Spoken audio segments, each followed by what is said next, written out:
We're just back on the ship after what's been quite a long day. We started at 5 a.m. this morning and we landed at a place called Fortuna Bay. Now, at Fortuna Bay, Tom's got our recording device listening out for that South Georgian pipit that I mentioned before, the world's southernmost songbird. To get up to the recording device, which is on the top of the hill, we had to land a little cove which was absolutely covered in fur seals.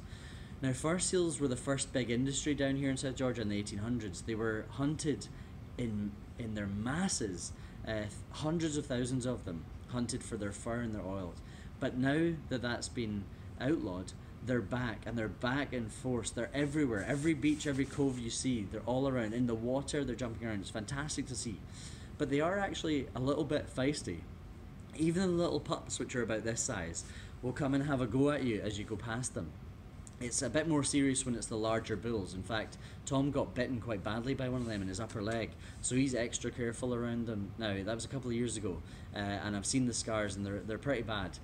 What you have to do is kind of be confident and turn and face them and show them that you're the bigger animal. You can put your arms in the air, or you can maybe do some clapping, make some noise. Even talking to them can help make them back down.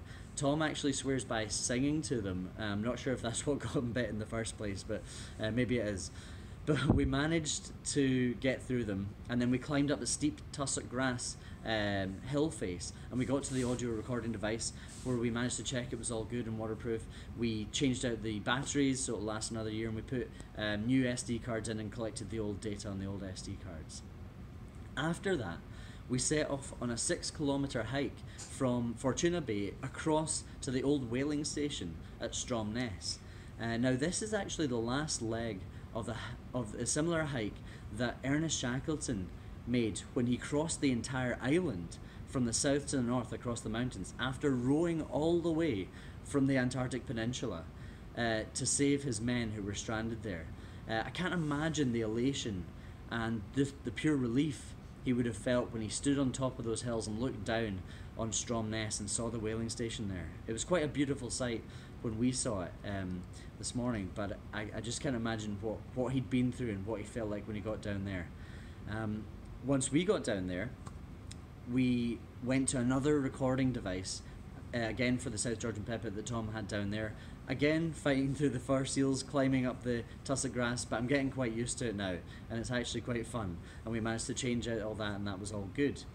Then we got back on the ship, and the ship took us round a headland and into a place called Cumberland Bay, a large fjord that goes quite far in. And on Cumberland Bay, there are 2 points called King Edward Point and Grytviken.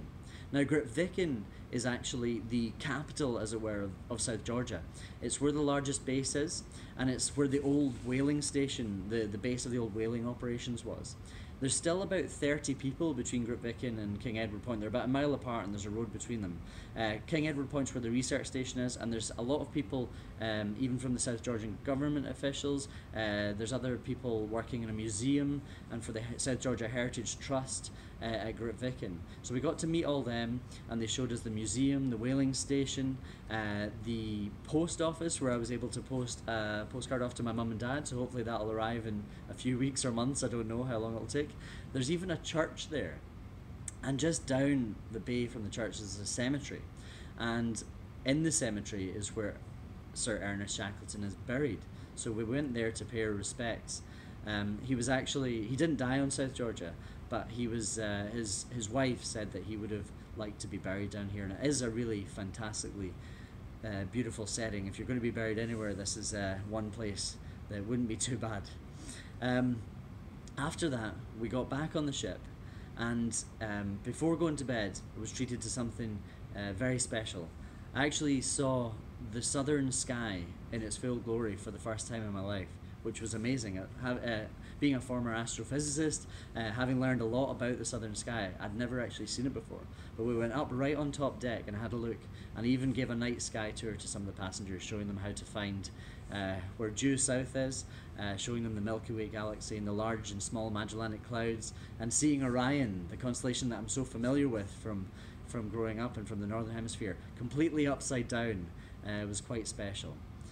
So that's kind of it for today. I'm going to get off to bed now because it's been a long one.